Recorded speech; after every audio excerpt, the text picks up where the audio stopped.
할렐루야. 오늘은 창세기 33번째 말씀입니다. 계속해서 노아에 대한 말씀을 보고 있습니다. 어제는 한결같은 하나님 중심의 삶으로 예배하며 나아간 노아에 대해서 우리가 말씀을 나눴습니다.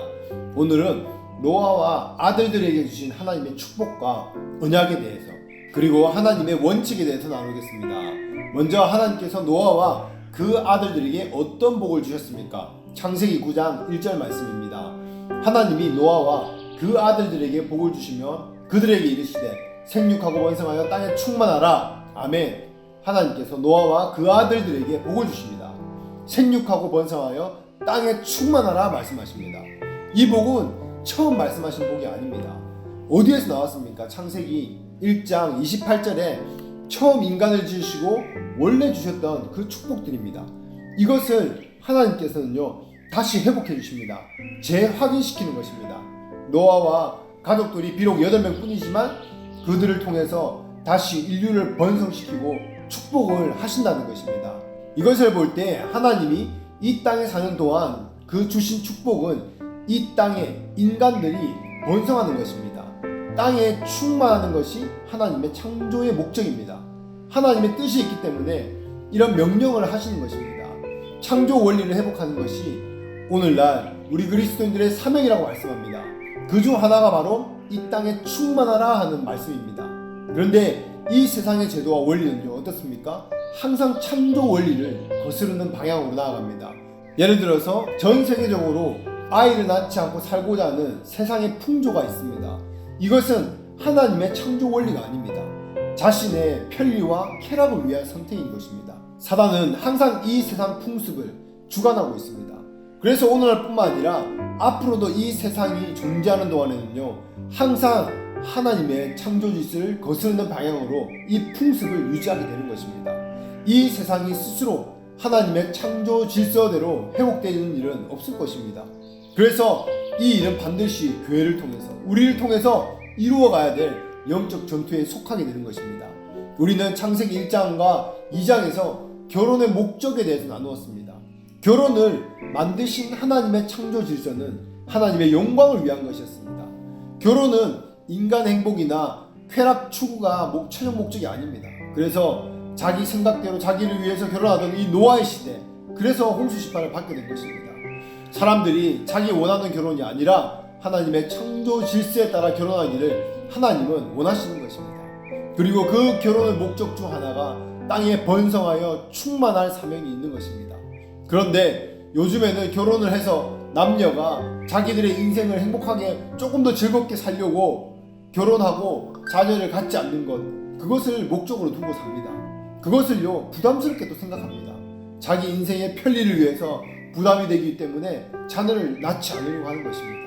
이것은요 하나님의 사명보다 자기 편리와 쾌락 위주로 사는 하나의 죄라고 할 수 있습니다. 오늘 홍수 심판이 끝난 뒤에 하나님이 노아에게, 우리에게 말씀하시는 것은요 생육하고 번성하라는 것입니다. 물론 인간적인 이유가 많습니다.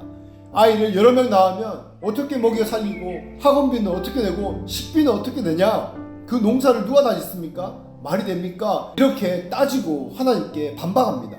그러나 여러분, 그게 말이 됩니다. 세상의 원리를 가지고 하나님을 위해 살려고 그러면요 살 것이 하나도 없습니다. 우리는 하나님이 하라는 대로 할 뿐이지 그 뒤에까지 우리가 계산하면 알지 못합니다. 이해할 수가 없습니다.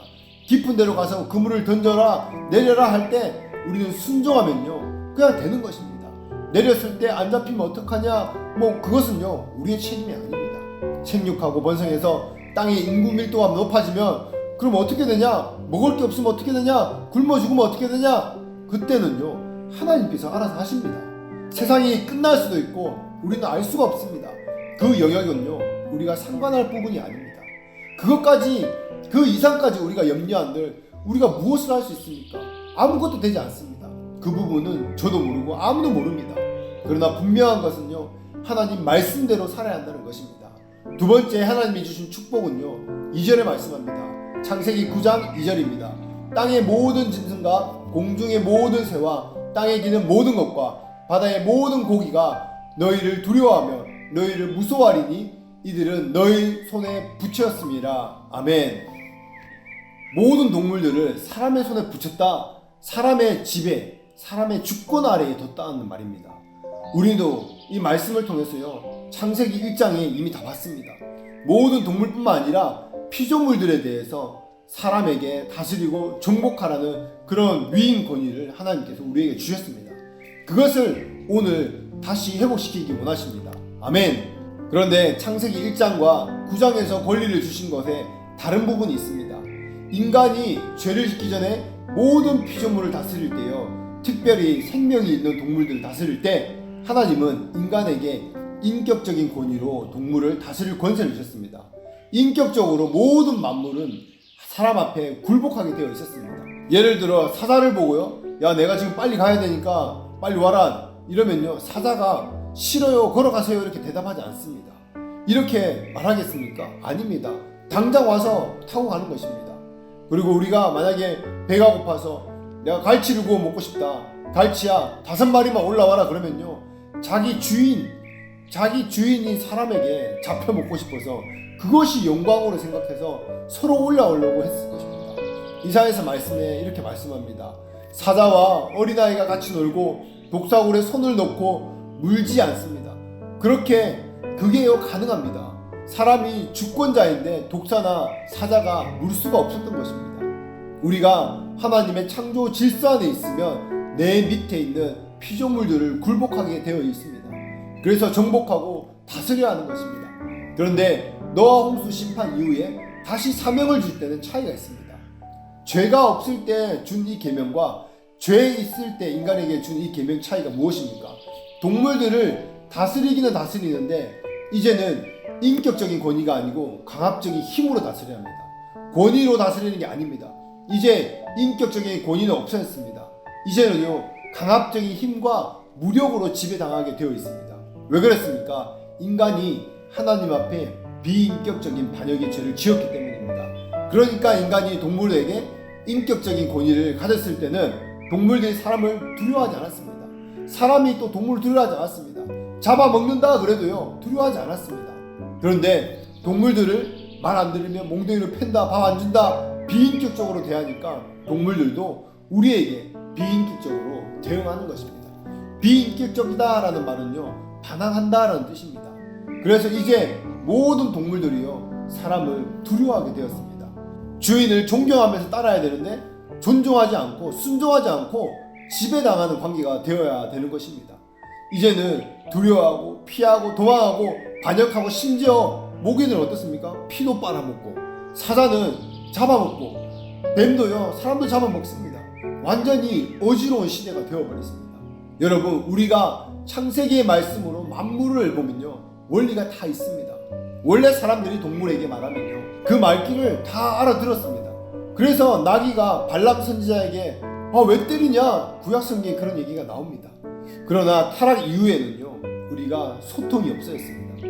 그리고 동물을 인간의 손에 붙이다는 것은, 동물을 인간보다 높이거나 소중히 여기는 것은 하나님의 창조 질서에 위배되는 것입니다. 소나 코끼리, 뱀을 높이고 이 형상들을 만듭니다. 소가 길에 다녀도 교통사고가 나도 차들이 다 멈추고 손님 빨리 가십시오 그냥 마냥 기다립니다. 그리고 애완동물은 어떻습니까? 사람보다 귀하게 여기고 자기 사랑하는 개에게 유산도 물려주고 사람을 무시하고 거지에게는 동전 하나 주지 않으면서 개에게 거창한 장례식을 해주고, 여러분, 이것이요, 타락하는 증거입니다. 피조물을 다스려야 될 그 사람이요, 피조물을, 그 만물을 높이는 것입니다. 존중하는 것입니다. 이거는요, 하나님에 대한 존경심이 없는 것입니다. 하나님에 대한 그 질서가 파괴되었기 때문에 피조물에 대한 질서도 파괴된 모양으로 나타나는 것입니다. 우리는 하나님을 정확히 알고 하나님의 창조 질서를 회복하며 서야 합니다. 하나님이 주신 축복과 권위 가운데 새롭게 세워지기를 축복합니다. 그리고 음식에 대해서도 말씀하십니다. 원래 창조의 원리 가운데요, 허락한 이 음식이 무엇입니까? 과일과 채소였습니다. 원래 채식이 인간에 준 음식이기 때문에 우리의 체질에 맞습니다. 그런데 홍수 심판 이후에 이 3절에 보니까 뭐라 말씀합니까? 창세기 9장 3절입니다. 무릇 산 동물은 너희의 식물이 될지라 채소같이 내가 이것을 다 너에게 주었노라. 아멘. 죄의 타락으로 심판 이후에 하나님이 허락하신 것이요 바로 육식입니다. 하나님은 인간의 연약함으로 육식을 허락하시지만 하나님의 성품을 지키게 하는 규칙을 주십니다. 고기를 먹기는 먹되 생명째, 피째 먹지 말라 말씀하십니다. 그럼 어떻게 먹어야 됩니까? 고기의 피를 완전히 뺀 다음에 고기만 먹어야 합니다.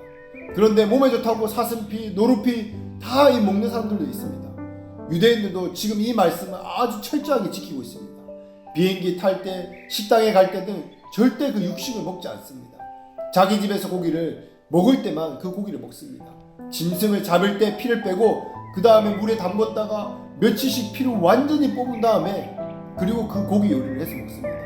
그들은요 이렇게까지 철저하게 율법을 지키고 있습니다. 창세기 9장 5절 말씀입니다. 내가 반드시 너희 피 곧 너희 생명의 피를 찾으리니 짐승이면 그 짐승에서 사람이나 사람의 형제면 그에게서 그의 생명을 찾으리라. 아멘. 5절에 하나님께서 경고하십니다. 여기 경고하는 사람에 대한 경고입니다. 하나님은요 사람의 피를 흘린 자, 즉 사람의 생명을 해한 자는 반드시 그 생명을 찾으신다는 것입니다. 왜 이렇게 엄한 벌을 주십니까? 피를 흘린 사람에게 피에는 하나님의 주신 생명이 있기 때문이라는 것입니다. 생명에 대해서는요 레위기서 17장 11절에 이렇게 말씀합니다. 육체의 생명은 피에 있음이라. 내가 이 피를 너에게 주어 단에 뿌려 너희의 생명을 위하여 속하게 하였나니 생명이 피에 있으므로 피가 죄를 속하느니라. 아멘. 육체의 생명은 피에 있다 말씀합니다. 그러면 생명의 주인은 누구입니까? 바로 하나님이십니다. 그러므로 사람의 피를 먹거나 동물의 피를 먹거나 사람의 피를 흘리게 하는 것은요 하나님의 거룩한 생명을 손상시키는 죄가 됩니다. 그러니까 생명에 대해 사람이면 사람에게, 짐승이면 짐승에게 그 죄값을 물으신다는 것입니다. 창세기 4장에 가인이 왜 저주를 받습니까? 땅이 아벨의 피를 받고 하나님께 호소했다고 말씀합니다. 피에는 생명이 있습니다. 그 피가 하나님께 호소했다 하는 말씀입니다. 성경의 다윗도 하나님의 마음에 합하다 할 정도로 신실한 하나님의 사람이었습니다. 다윗만큼 하나님을 사랑한 사람도 없었을 것입니다. 그런데 다윗이 전쟁에도 이기고 왕도 되었지만 한 가지 못한 것이 바로 성전 건축이었습니다. 하나님을 사랑하기 때문에 성전을 자기 손으로 건축하고 싶었던 다윗이었습니다. 그런데요 성전 자재와 물건을 다 준비하고도 성전을 건축하지 못했습니다. 왜 그렇습니까? 많은 일을 했지만 그러면서 다른 많은 사람의 피를 흘렸기 때문에 내 이름을 위해서는 건축할 수 없다. 그 거룩한 성전을 피 흘린 자에게서는 허락하지 않았던 것입니다. 하나님의 생명을 존귀하게 여기기 위한 하나님의 이 메시지를 우리는 말씀으로 받아야 합니다. 생명의 이 주인이신 하나님을 인정하고 하나님의 거룩한 생명을 보호하고 지키시는 여러분 되시기를 축복합니다. 말씀을 맺겠습니다. 오늘 창세기 말씀을 통해서 하나님께서 무엇을 말씀하십니까? 죄로 인한 심판 받아야 할 마땅한 우리에게 하나님은 창조하시면서 그 주셨던 그 처음 축복과 권위를 회복하시기 원하십니다. 생육하고 번성하여 땅에 충만하라. 세상의 원리가 아니라 창조의 질서 가운데 다스리는 권리를 가지고 그 다스리는 권세를 가지고 이제는 서라 이렇게 말씀하는 겁니다. 그리고 고기를 핏째 먹지 말고 하나님 말씀을 통해서 하나님이 주신 생명을 존중하고 거룩한 전으로서 생명을 지키라고 말씀하십니다.